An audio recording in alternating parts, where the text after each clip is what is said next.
Three neighbors, same subdivision outside Columbus, Ohio, same gray mailboxes, same HOA dues, same rough idea of what retirement is supposed to look like. Dennis retired at 62 with $740,000 saved and a plan. He started his Social Security checks immediately, $1,650 a month. His financial advisor told him he was leaving money on the table. His brother-in-law called it a mistake at every family dinner for 3 years. Dennis nodded politely and kept cashing checks. Carol and Tom waited. Their advisor showed them the chart. Delay to 70, maximize the benefit, collect more total money. They had about $800,000 saved. Solid couple, smart people. They pulled $95,000 a year from their portfolio to bridge the gap while they waited for the bigger checks. 2022 hit. The market dropped 19%. They were withdrawing cash while their accounts were bleeding. By the time Tom turned 70 and those big checks finally started, their portfolio was sitting at $510,000, lower than when they retired, after 8 years. Dennis's account? $820,000. He barely touched it. Same starting line. 8 years later, completely different pictures. Most people watch these outcomes and assume Carol and Tom made a math error. They didn't. They followed the exact advice that financial media hammers every day. Delay Social Security. Maximize your lifetime benefit. Be patient. The advice isn't dishonest. It's just built for a world that doesn't exist anymore. A world where markets only go up, where people live to 97 in perfect health, and where a dollar at 89 is just as useful as a dollar at 64. Here's what I'm going to show you. The case for waiting until 70 is real, but it's built on 3 assumptions that collapse the second you stress test them. And once you see those assumptions for what they are, claiming at 62 stops looking like impatience and starts looking like one of the most sophisticated levers in your entire retirement plan. If you're someone who's been told to delay Social Security and you're not sure whether that advice actually fits your situation, stick with this. It's going to give you a different frame. Here's the framing problem. When most people hear Social Security, they picture a savings account, their money. A pile somewhere in Washington with their name on it, quietly growing while they wait. The longer they wait, the bigger it gets. Simple. That's not what Social Security is. Social Security is longevity insurance, not a savings vehicle. Insurance. You've been paying premiums your entire working life. What you bought is protection against one specific risk: outliving your money. The benefit activates when you need it. The question isn't, how do I maximize the total payout? The question is, when is the right time to activate my coverage, given everything I know about my health, my portfolio, and how I actually want to live? Think about car insurance. You pay premiums every year hoping you never need to file a claim. The goal isn't to get your money's worth out of the policy by crashing your car. The goal is protection against a specific bad outcome. Social Security is the same. The goal isn't to squeeze out the maximum total dollars. The goal is reliable income protection when you need it. Once you see it that way, the whole debate shifts. The financial media argues about claiming strategy as if it's a math optimization problem. But it's not. It's a risk management problem. And the 2 biggest risks in retirement, running out of money because you live too long and losing your healthiest years because you spent them either working or hoarding cash, point in opposite directions. Delaying to 70 protects you against one of those risks, perfectly, but it does absolutely nothing about the other. And here's where most people's thinking breaks completely. They focus on one risk and pretend the other doesn't exist. Let's run the actual math, because the standard break-even analysis you've probably seen has a quiet assumption buried inside it that changes everything. The traditional break-even argument works like this. If you claim at 62, you get smaller checks, but you start 8 years earlier. If you wait until 70, you get checks that are roughly 75 to 77% larger. The break-even point, where the total dollars from the delayed bigger checks finally catches up to the total dollars from the smaller earlier checks, lands around age 80 to 82. That analysis assumes your money has a 0% discount rate, meaning a dollar you receive today is worth exactly the same as a dollar you receive in 30 years. That's not how time works. That's not how money works. It's not how anything works. Add a realistic return assumption, even a modest 4%, which is lower than any diversified portfolio's reasonable long-term average, and the break-even age jumps to 87. Push it to 5%, and you're looking at 89 or 90. At 6%, you might not break even on delaying until your mid-90s. Here's where that matters. The average American man who makes it to 65 lives to about 83. The average woman to about 85. Those are averages. Half of people don't make it that far. So when a financial advisor tells you to delay to 70 to maximize your lifetime benefit, they're implicitly betting that you will be in the top half of the longevity distribution and live well past the break-even point. If you're not, if you make it to 76 and that's it, you just spent your most active retirement years pulling cash out of a portfolio while waiting for checks that paid out for 6 years. That's not a math win. That's a gamble that didn't pay. But here's what the break-even charts don't show at all. Sequence of returns risk. This is the single most underappreciated danger in early retirement, and it's the reason Dennis's story turned out the way it did. Research consistently shows that roughly 77% of your long-term portfolio outcome is determined by what the market does in your first 10 years of retirement. Not your working years, not your late 80s, the decade right after you stop working. If markets cooperate early, you're fine almost regardless of what happens later.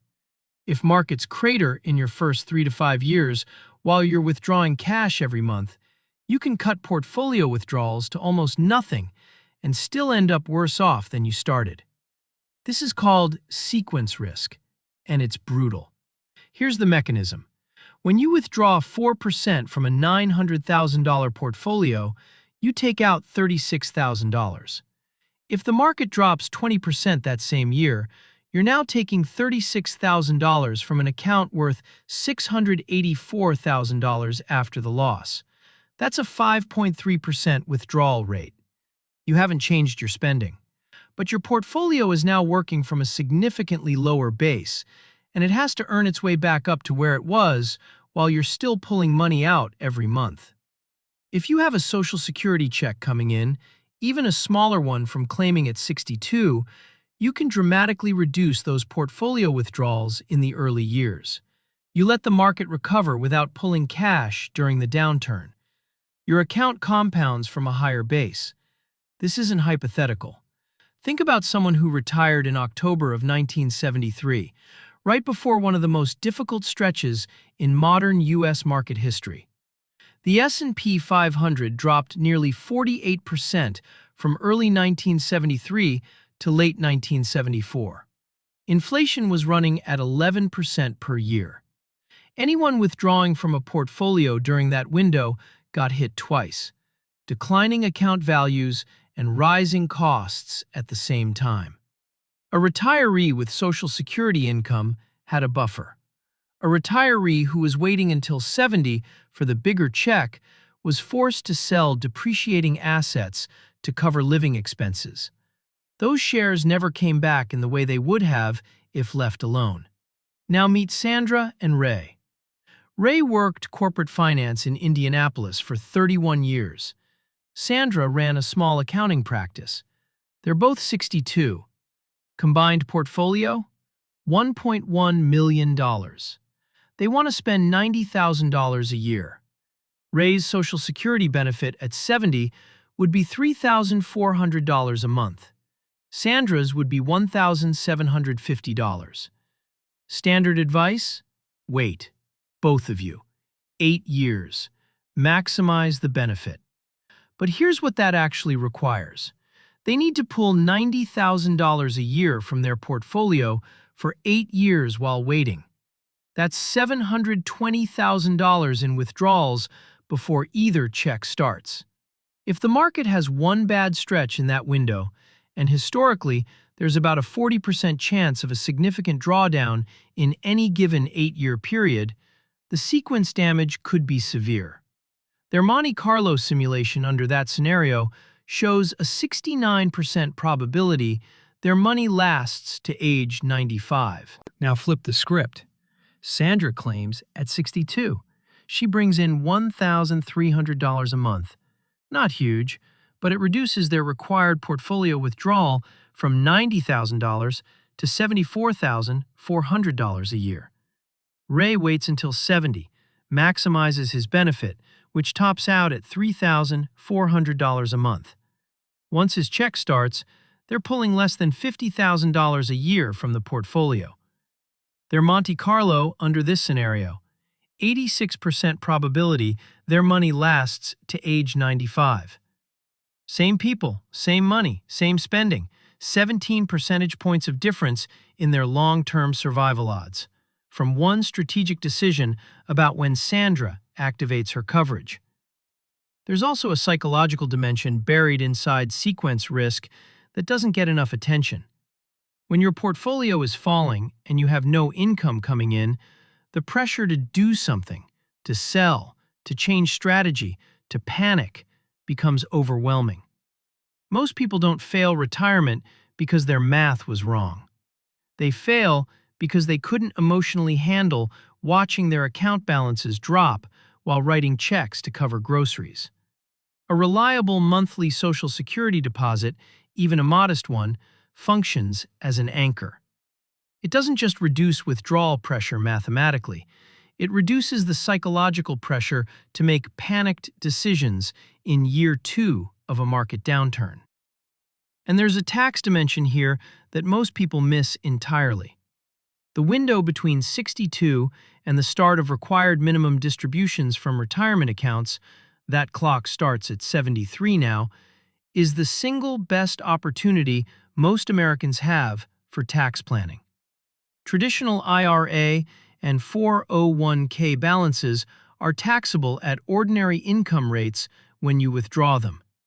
Roth accounts are not. During the years before RMDs force you to take money out, you have the ability to convert traditional balances to Roth at potentially lower tax brackets.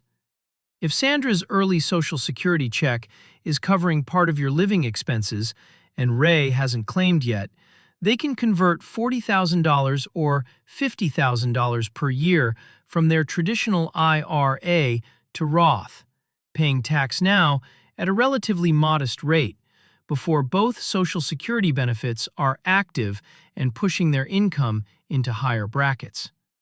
Once RMDs kick in on top of 2 full Social Security checks, that conversion window mostly closes. The early claiming decision creates a tax planning opportunity that the pure break-even analysis never accounts for. One more factor that rarely makes it into the standard advice: Social Security's long-term solvency.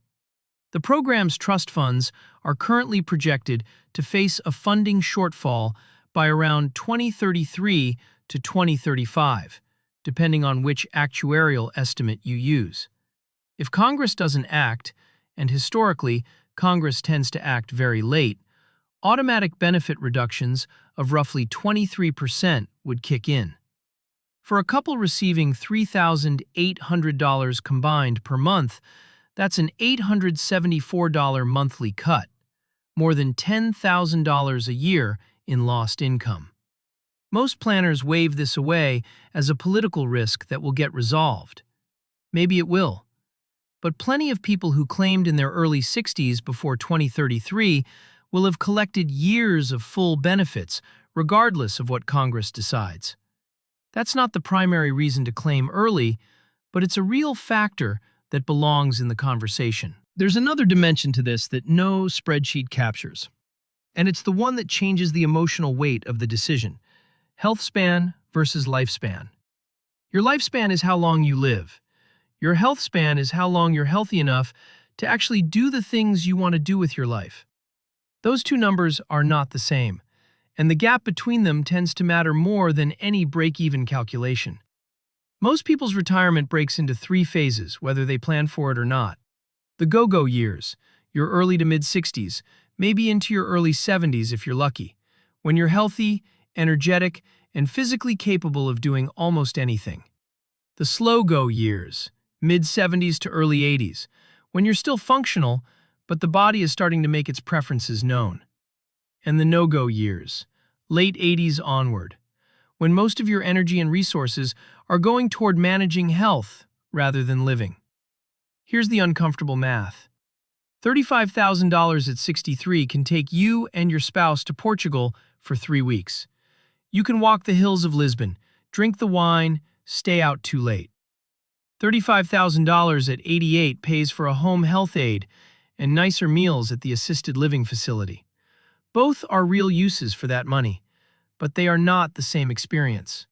Delaying Social Security to maximize your benefit assumes that $1 at 91 is as valuable as $1 at 64. Your body knows that's not true, even if the spreadsheet doesn't.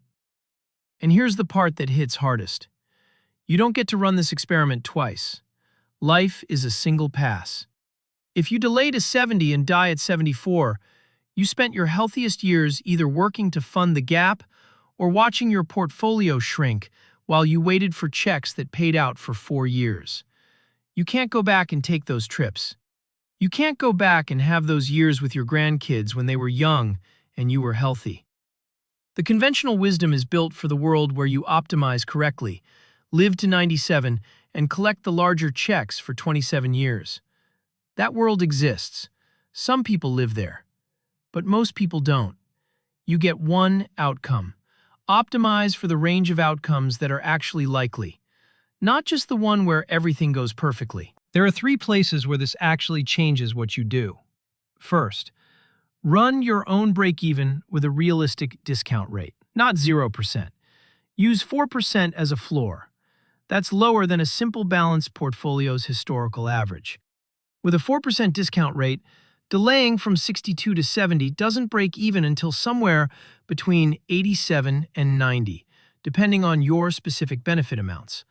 Now ask honestly, does your family history, your current health, and your doctor's read on your trajectory point to you being in the top quartile for longevity? If the answer is yes, the math for delaying is strong. If the answer is uncertain or no, claiming earlier looks considerably different. I've tracked this analysis for people in my network over the years. The ones who delayed because of the conventional wisdom and died before 82 left real money uncollected. Money that could have funded a decade of experiences they never got. I'm not saying that's most people. I'm saying it's enough people that always wait until 70 shouldn't be treated as a universal law. Second, if you're married, stop thinking about 2 separate Social Security decisions. Think about one coordinated system with 2 inputs. The general framework that works for most couples is straightforward. The lower earner claims early, somewhere between 62 and full retirement age, to create cash flow and reduce portfolio strain in the early years. The higher earner delays to 70 to maximize the survivor benefit. Because here's the number that matters. When one spouse dies, the surviving spouse keeps only one Social Security check, whichever is larger. Women statistically outlive men by about 5 years. The survivor benefit is often the most important Social Security decision a married couple makes, and most couples never frame it that way. Sandra and Ray's story has a second chapter. 18 months after Ray turned 70 and his full benefit kicked in, he had a heart attack. He survived, but it changed their timeline planning immediately.